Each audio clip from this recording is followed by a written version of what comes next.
Well, welcome back, beautiful souls, whether you're listening to this through the podcast or joining me visually here on YouTube. I'm very grateful you are here. This series is a little different from my usual podcast offerings. Well, I haven't been that consistent with my podcast. Sorry about that. Life. But this is a recording from my temple. So the stories from my temple. And it's been a space for remembering her story. It's a reflective and slow and sacred listening space. And some of you know that these teachings were shared in my yurt and a physical space that we gathered. And over time, the sisters, because it's always women that gather there, the sisters have begun calling it lovingly my yurt. Yurt. Not a church in the traditional sense, but a place where her stories are spoken, where the feminine is welcomed back into the sacred, and where we gather to remember what has always lived within us, her voice. And my temple grew from that space and or yurt, and from that deep inner nudge, something called within me. And you can re-watch it or listen to it from the beginning. But there was a call for me, fire, that asked me to respond to the silencing of women's voices in spiritual traditions or religion. And when I decided to go ahead and start sharing more of her voice in this way, when I asked myself, well, where do I begin? Whose voice shall be first? And Mary Magdalene cried out, so I listened. Now, it's not the Mary Magdalene version shaped by centuries or distortion, but the Magdalene who teaches, remembers, loves, and invites us back into wholeness. The Mary Magdalene, whose gospel speaks not of sin and separation, but the inner knowing, embodiment, and the powers we move through as humans. So this will be an 8-part series rooted in the teachings of the Gospel of Mary. And then after that, another voice will ask to be heard, and I'll listen. But so far in each of these episodes, we'll explore one of the powers she names, and there's 7 of them. And these powers are not sins to overcome, but as human experiences that guide us through awakening. In our last episode, we entered the first power, darkness, and it's the sacred beginning, darkness, the womb, the space where all transformation starts. Duh. I say that with love. So before we move into the second power, craving, I'd like to gently recap where we began together, and that's with darkness. So we'll take a moment to go through darkness, just to catch everyone up. So in the last episode, it was the first power, darkness, and this is not something to be fear or to escape, but as a sacred beginning of all things. We explored darkness as womb, soil, a cave, the original holy space where life is conceived, where rest is possible, and where transformation quietly begins. All through the lens of Mary Magdalene's teachings, we remembered that darkness is not evil, not a sin, not failure. It is the threshold, an invitation to turn inward, to soften our control, our need to control, to trust that even when we cannot see clearly, something essential is stirring within us. We reflected on how our culture often teaches us to chase, always chasing. What's next? Never being present. And we're chasing the light. We're chasing productivity and certainty. we want to know. We want to know the end of the book or the movie. Well, Mary Magdalene calls us back to stillness, to silence, to the unknown, to inner listening. And she reminds us that awakening does not bypass the shadow, the unknown, oh, the scary. She teaches how we move through it. And we spoke of darkness as the first gift, the place where healing begins. And when we stop resisting our humanness and instead learn to befriend it. I shared in the last episode my relationship to darkness and how depression became not something to defeat, but something to sit beside, listen, and learn from.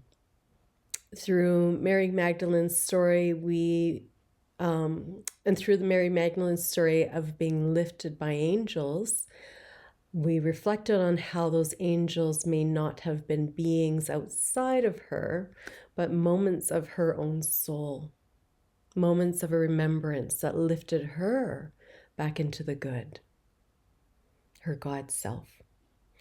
It was this understanding that led me to share my own experience of being lifted. A moment when despair was met by an unseen presence, one I now recognize as a soul itself rising, my soul rising to meet me, to lift me. So not an angel per se, as I shared in my story, but it was myself lifting myself out of the darkness. So it's a reminder that healing is not about transcendence, but about presence. Farther up is further in. And that help that we call from to the angels and guardians and God or goddess, whoever, often arrives from within. And then we left with this knowing. Darkness is not the absence of light. It is a place where light is born. Healing does not come from escaping the shadow, but from walking with it. And the first power prepares us by rooting us in trust, in rest, and inner safety. And from that sacred ground, something begins to stir. A reaching, a longing, a holy ache. This is where the second power reveals herself, and that is craving. And so let's begin.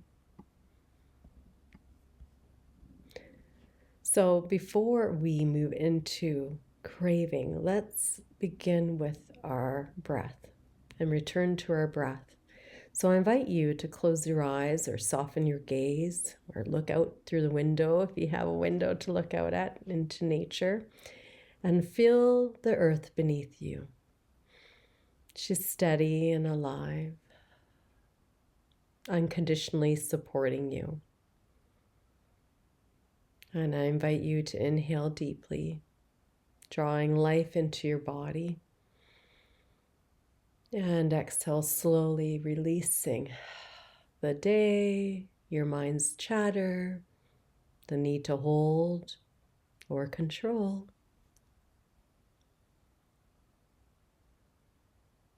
And with each breath, feel your body soften. Your shoulders drop. Your jaw unclench. And your heart begin to open.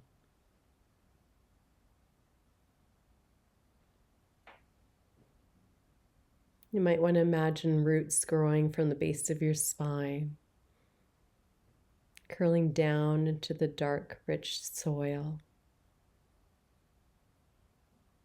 The same soil that holds both hunger and fulfillment, both longing and peace. These roots weave into the roots of the trees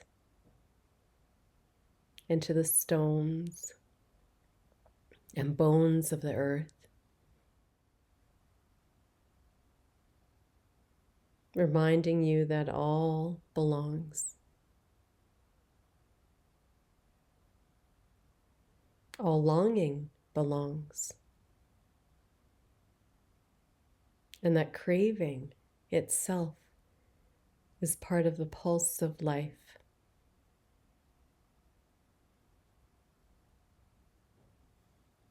Now bring your awareness to your heart.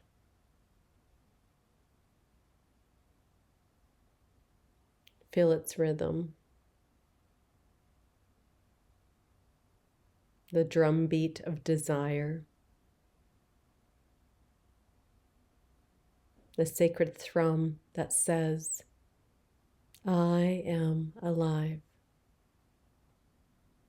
I am alive. Breathe into this space. Let yourself feel what it means to want, not to grasp, not to chase, but to honor the energy of becoming.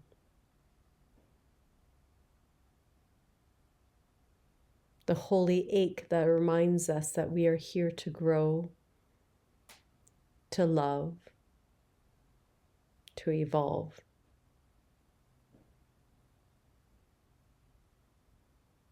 Let's take one more deep inhale.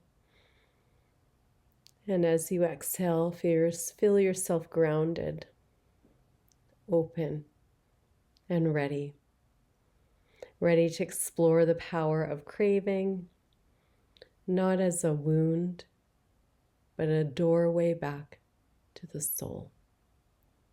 So be it, and so it is. Good. Well, thank you.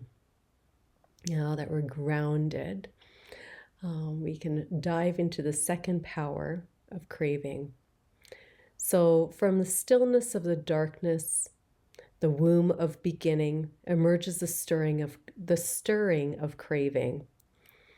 It's that first spark of desire, the ache that calls us toward life, toward creation, toward becoming. Craving at its essence is not wrong. It is part of being human. The longing that moves us, that draws us closer to what we love, to what our soul yearns to express. But like all powers, it carries two faces. As always, when it's led by fear or ego, craving becomes grasping. It clings to control, to certainty, to the stories of how things should be. It wants safety, recognition, validation. It wants to be the one. This kind of craving pulls us away from the present, from love, pulls us away from trust in the unfolding mystery of our lives. But when it's led by the soul, the second side of craving, the other side of craving, when it is led by the soul, it becomes holy, a sacred longing that expands rather than contracts. It is a call of the divine within us, drawing us toward what is true and alive. It becomes the hunger that deepens our devotion, that teaches us to listen. Listen. So it leads us home. Christ in the Gospel of Mary teaches that the physical world gives rise to passion, to ego, which is not evil, but simply afraid. It fears change. It fears surrender. And yet without it, we would not live or create. The ego helps the soul move through matter. It gives shape to the formless. So ego is not bad. There's a purpose to it. Our task is not to destroy the ego, but to bring it back into harmony with the soul. To remind it that love is safe, and that surrender is strength. Yes. So today, as we step into the second power, we're invited to notice our cravings, the ones that pull, grasp, or that ache within us, and which one of them arise from fear of losing control, or which are the soul's whispers asking us to rise, to remember, to trust the fire of love. Because craving in its highest form is the longing that leads us home. Awesome.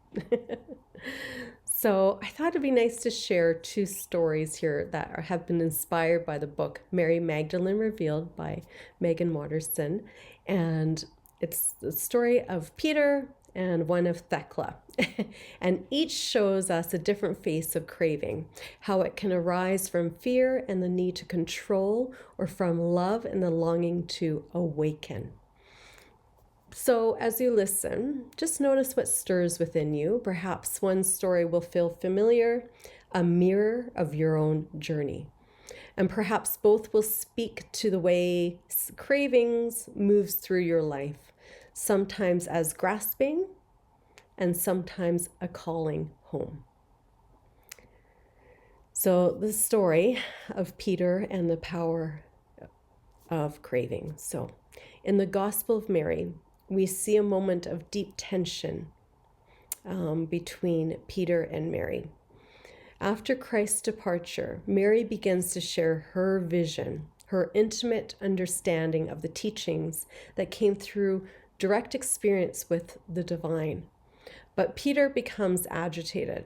He questions how Christ could have revealed such a sacred truth to her, a woman.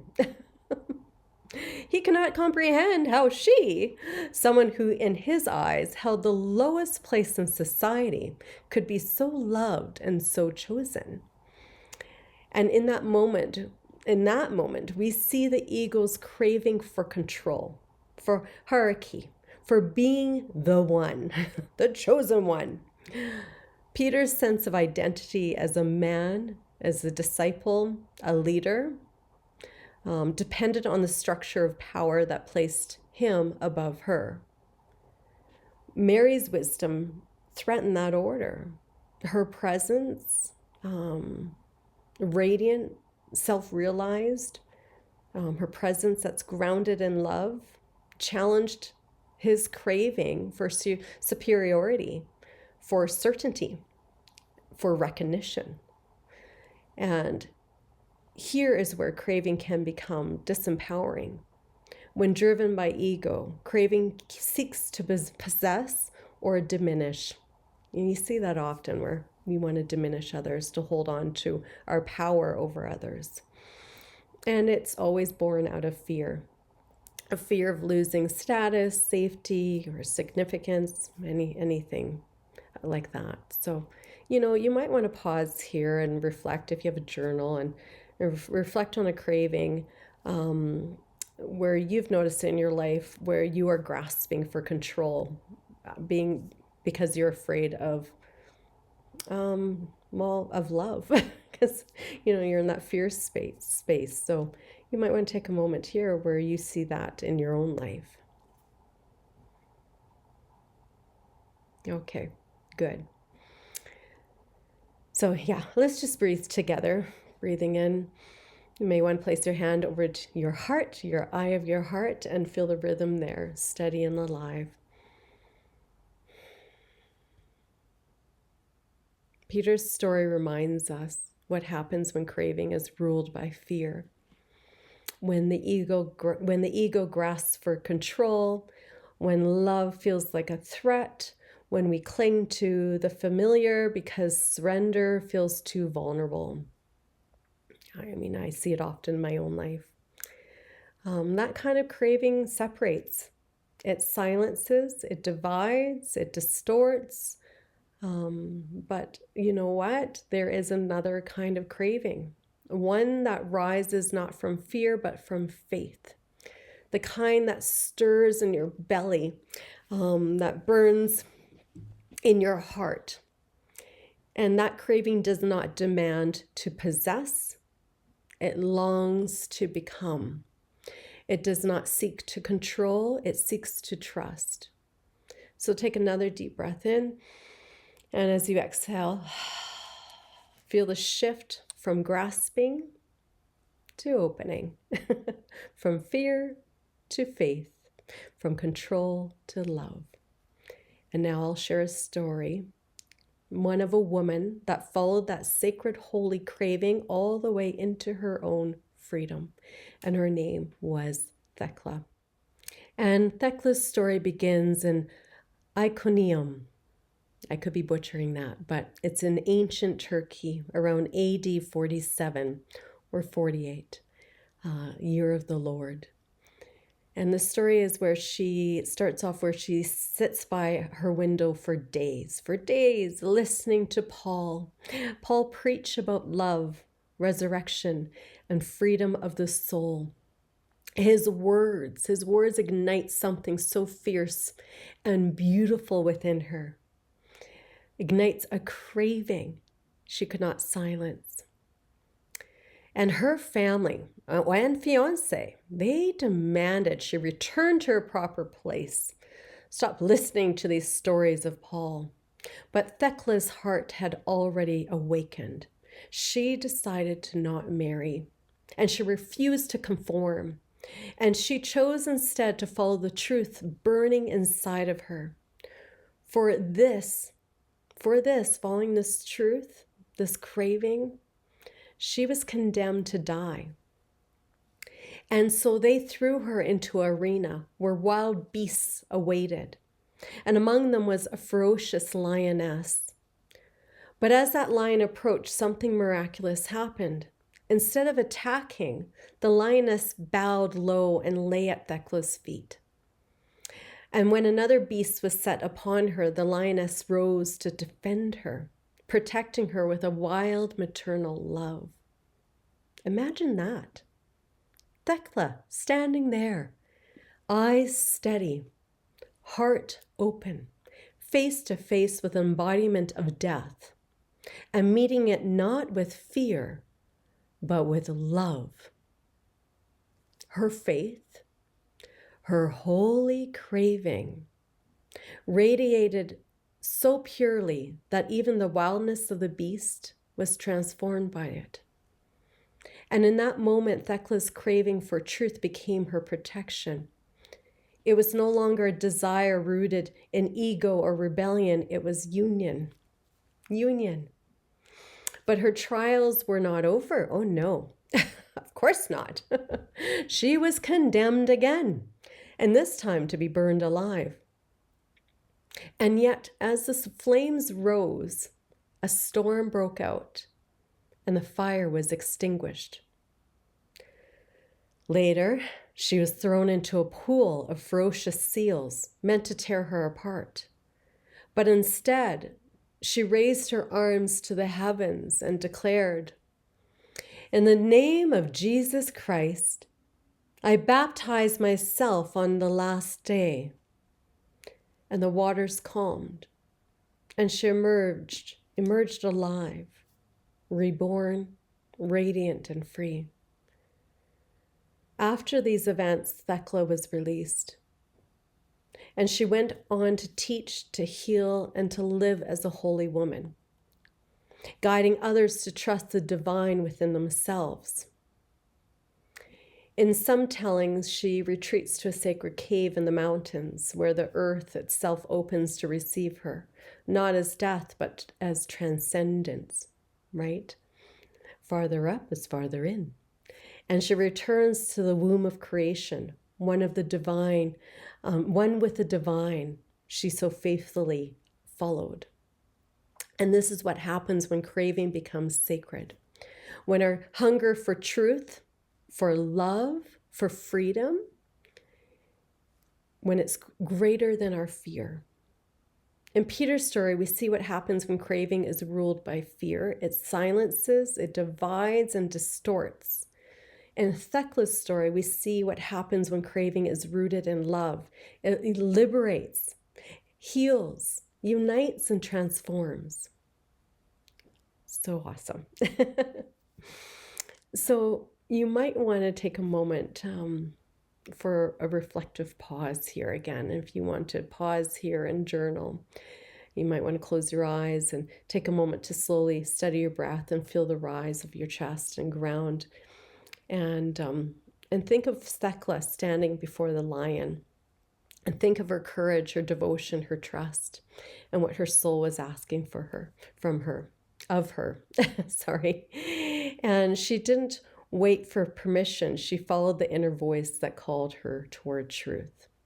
And you might want to journal where might your craving be calling you closer to truth, to growth, to your soul's deeper longing. Yeah, so take some time just to reflect on that inner craving, the craving that's rooted from love, right from your heart.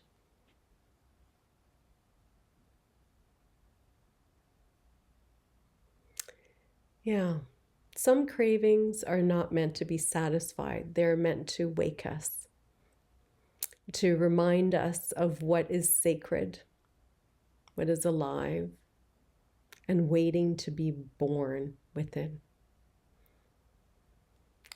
So I thought we would end with just a closing meditation. Connect with your flame of holy craving. So if you're driving, pause and come back to this. So I invite you to just take a moment to settle. Let your body find a comfortable position. If it feels right, close your eyes or soften your gaze. You may want to place your hand on your heart and breathe deeply. Begin to inhale, feeling life enter your body, the sacred breath that has been moving through all beings since the beginning of time. And when you exhale, release any tension, any need to do or be anything right now. You are enough, simply sitting here.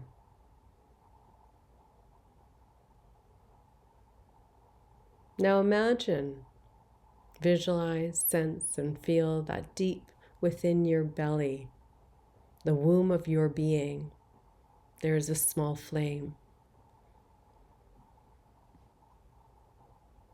It flickers softly and steady and ancient. This is your holy craving, the spark of your soul that longs to live fully, to love deeply, to remember who you truly are.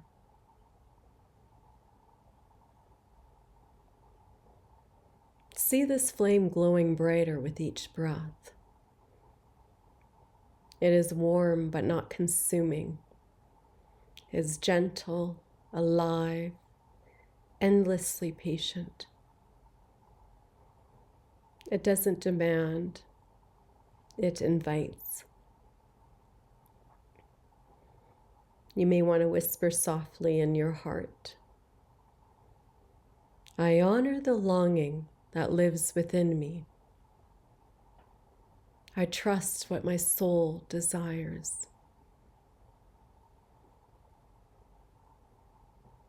Feel that flame rise up through your ribs and into your heart. Let it expand throughout your chest, filling you with warmth. This same flame that burned in Thecla's heart as she faced the lion, not a flame of fear, but of love, so radiant that even the wild bowed before it. Let this light travel upward towards your throat, the place of your voice, your truth, your sacred expression. And here whisper, I release the craving to control. I open to the craving to become.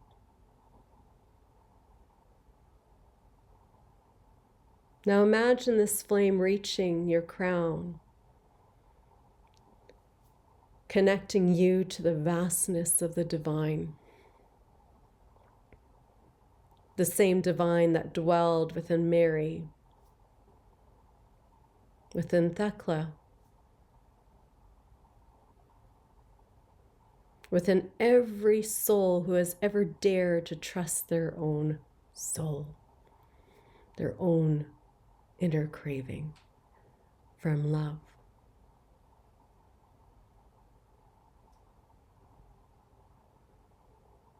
Take one last deep breath in. And as you exhale, imagine that light spilling out around you. A gentle golden glow encircling your whole body. You are radiant. You are free. You are guided by the flame of holy craving, the longing that leads you home. And when you're ready, gently bring your awareness back to this space and wiggle your fingers and toes and breathe in the air. And when you are ready, open your eyes and know that you carry that light, that sacred, steady flame within you. So be it, and so it is. I love how the light, if for those who are listening on the podcast, I'm in my sunroom and the light just started coming in and I feel like I'm just being enveloped with this golden light. The universe has heard of our inner flames that spark igniting everywhere. Beloved souls, in closing, let's actually connect again with our inner craving. So before we close for today, let's honor that sacred power of craving, not as grasping or need, but as the soul's holy longing to return to love. So take a deep breath in, and as you exhale, release any craving born of fear, letting it out. And breathe in again, calling in trust, grace, and surrender. Allow your body to soften and let it remind you that you are already enough. I invite you to place your hand on your heart and feel that steady rhythm there, that holy drum, that heartbeat of desire that keeps you alive. This pulse that connects you to every person who has ever longed for freedom, for truth, for healing, for love. It connects you to Mary Magdalene, to Thecla. And I want you to imagine a flame glowing in that heart, this flame of holy craving, the divine ache that guides you forward, the sacred spark that whispers, there's more to become. See this flame growing brighter with each breath. Feel that spreading through your body. And remember, it's not a fire that consumes, but one that illuminates. It shows you where love is waiting to unfold. And I want you to whisper to this place, this holy craving. I honor the longing that lives within me. I honor the longing that lives within me. I trust what my soul desires. I walk in love. And I want you to feel Magdalene, Mary Magdalene's presence beside you not above or beyond, but within here. You may feel her hand resting over yours, and you may hear her voice. Your craving is not a weakness. It is the way home. And allow her love to expand within you and to send it through your body and outward into the world, to your ancestors and to the generations yet to come. In this moment, there is no separation, only the pulse of love. Breathe that in and breathe that out. May your heart remain open, your steps guided by grace, and your soul ever led by the flame of holy longing within you. Oh, so good. Our circle is open, but never broken. May the eye of the heart guide you home. So be it, and so it is. Thank you for joining me, blessed souls. Blessed be. Mwah!